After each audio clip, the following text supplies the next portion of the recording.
Kia ora, welcome back. This is chapter 12 and here we're looking at collaboration. And collaboration is a complex process because to work with others we have to appreciate the value of others, and it's really all about the needs of the group outweighing the needs of the individual. And this is a tricky one, especially for young people and also for adults, but especially for young people, because young people are very much about themselves. They are the centre of the universe. And as we move through and start getting them to collaborate with each other, they have to start thinking and being thoughtful about the other people in the group. So collaboration, tricky. The framework and the architecture that we've chosen for this comes from the 7 Habits of Highly Effective People by Stephen Covey.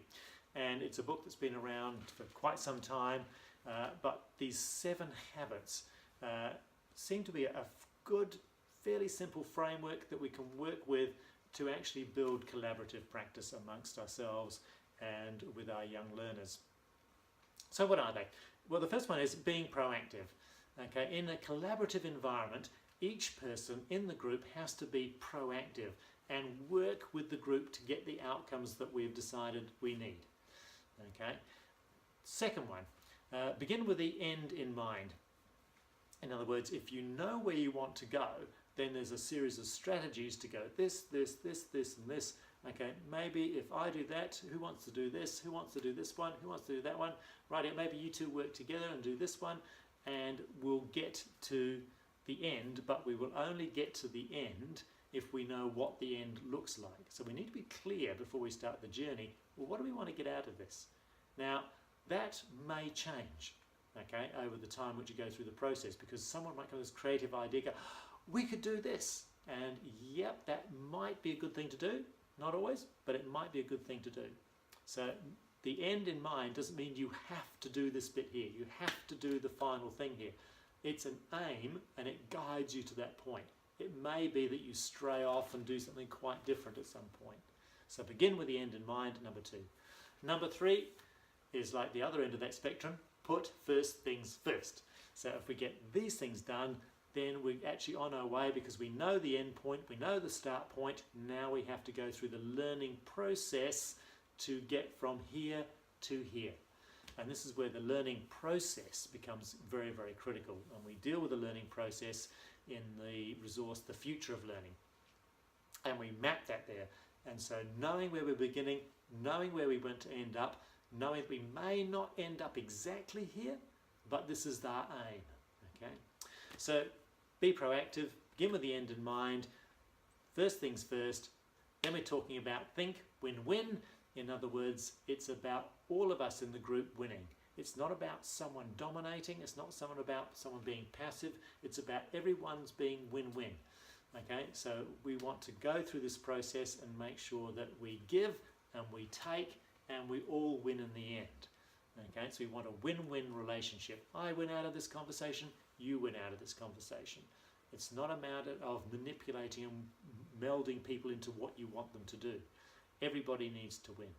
Do we need to be critical of each other? Absolutely, and we talked about that in the previous competencies, about having difficult conversations.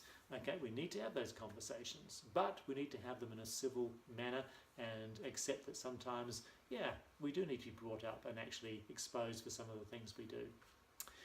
Number 5, first understand others, and then you can be understood. So think first to understand and then to be understood. And if we do that, if we reach out first before actually expecting us to be understood, okay, we need to understand first others. And if we understand others and make an attempt at doing that and have conversations with them around that, then it's more likely they're going to want to understand us. In other words, we want to be understood. Number 6 is looking for synergies. Synergies are very closely related to win-win. Okay, so not just in that space there, but synergetic means to actually work with each other. Synergies means we both win both ways through the process. And synergies are things we need to look through, look at, look for as we move through the process of working with each other. Okay, and some synergies are fantastic. You just get on really well as 2 people together doing different bits and pieces, and those synergies we have to adapt our thinking to be synergetic. Okay, it's nice having a win-win output. We're looking at an outlook, so we're looking to be win-win, but to do that we've got to look, how can we be synergetic? And a synergetic in this relationship and a synergetic situation here might be quite different. How we react to each other, quite different in this situation to this one here. And finally, sharpen the saw. Okay, we want to make sure that we've got a good idea of where we want to be, where we've come from, and we need to sharpen it down to the point. Okay, so what is the actual point of this? Where are we going? What is the summary of all this? How can I build this up and actually create a deepened understanding of where we're going? There's a great video as well that we really encourage, and it's referenced in the resource, Global Competence, and it's all about being above and below the line. And I really love the language they use in this video clip. And for learners who are sort of 8, 9 onwards, this is a fantastic video for them to see about being above and below the line. And we talk about working proactively up here and reactively down here. And have a look at the video, it's well worth the watch. Finally, just to round this off, we looked at sort of 4 stages in terms of being collaborative. And the first one we looked at, and these go hand in hand with the notion that Stephen Covey came up with in his 7 domains, but we thought we need a bit more clarity possibly. And so stage 1 is that we wanted to give some clarity and some negotiation. So everybody has a unique worldview, can lead, we can be proactive, and we can be supported by others.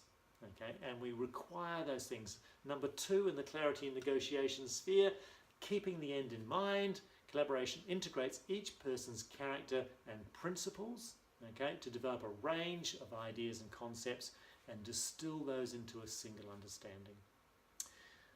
Stage 2 in this process, and once again drawing on that work we talked about with the 7 habits of highly effective people, is about people and roles.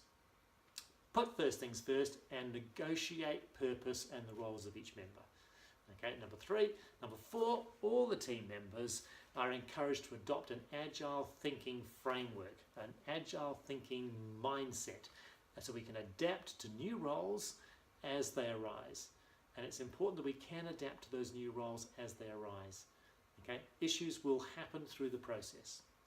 Stage 3, we need some process reporting and milestones. We need to set each other milestones and set ourselves milestones. Okay, so number 5 in stage 3, we work together for this win-win where capabilities are extended beyond what we possibly expect, okay, and supported by other team members. Because if we extend ourselves beyond what we expect, there may be some falling back, there may be some difficulties around that sort of space. So we need to be, okay, we took the risk of going out there, it didn't work very well, let's learn from that. So it needs to be supported by the other team members. Number 6 in stage 3, communication and reporting. Assess the progress of the team, but firstly understand and then, where necessary, contribute to the debate. We need to have debates and discussions around where we're going. Okay. Number 7 in stage 3, set ourselves some learning milestones that lay over the horizon, but just, not out of reach, but just over the horizon. They're achievable if we have vision and if we have persistence. And so stage 3, 3 areas there, and in stage 4 we've also got 3 areas, and sharpening the saw, okay, is all about distilling, summarizing and presenting. Okay, so sharpen the saw is distilling, identifying the missing elements within the team, filling those back holes, so backfilling that stuff to sort of make sure we've got them all there, is number 8. Number 9 is the ability to turn collaborative dispositions into habits. In other words, we need to habitualize working in teams. It's not always the best learning methodology, but often it's a very good way to expose and fill in holes in our own understanding. Okay? So we turn collaborative dispositions into habits, going from being effective to being transformational. And that's a big word. But transformational, we can make a huge difference just by turning those dispositions into habits. And that leads us from being effective people, which is a good thing, to a much deeper thing about being transformational. And finally, number 10, continually summarizing, distilling the group's learning. And that allows us to create presentations to represent the learning that we have gone through. So collaboration is an incredibly complex process, but it's one that we learn through doing. Okay? And we need to be reflective back to each other, asking each other questions, having the difficult conversations sometimes. But those processes are absolutely important for life in its greatest sort of sense and biggest sense. So all the best with collaboration. And now we're going to move on to the last competency, and we'll address that in the next video. So thank you very much, and go and enjoy some collaborative activities, preferably around a cup of coffee or a glass of wine in a nice cafe somewhere. Okay, enjoy. Thank you very much.